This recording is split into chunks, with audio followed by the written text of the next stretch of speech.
Hi, I'm Dr. Lindsey Greco, and I'm an associate professor at Oklahoma State University.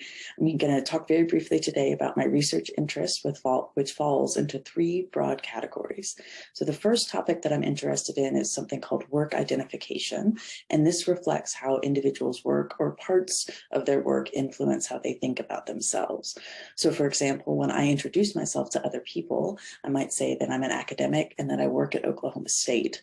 So both my profession or my career, that's being an academic, and then the school where I work, which is Oklahoma State, are parts of how I see myself as a person and as an individual.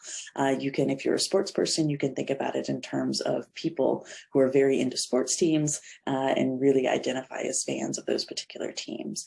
So identification affects how you feel at work. It defines what is appropriate or an inappropriate behavior or the norms for behavior, and it influences a wide variety of outcomes that are both negative and positive.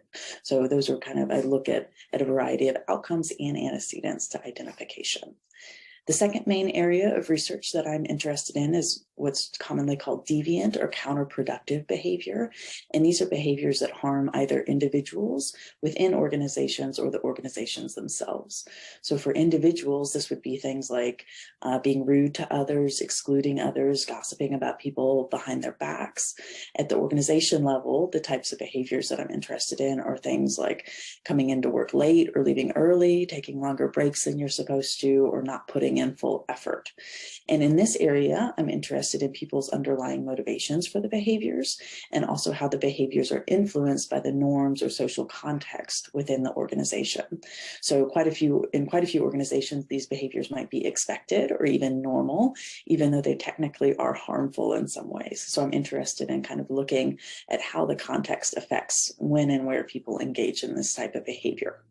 The last area of research that I'm interested in, and it's something that overlaps with the first two categories, is research methods. So here I'm especially interested in meta-analysis. I do quite a few meta-analyses, and then I'm also have recently been working in an area directed towards endogeneity and really trying to bridge the gap between OB and strategy research in terms of research methods to try to get everybody on the same page.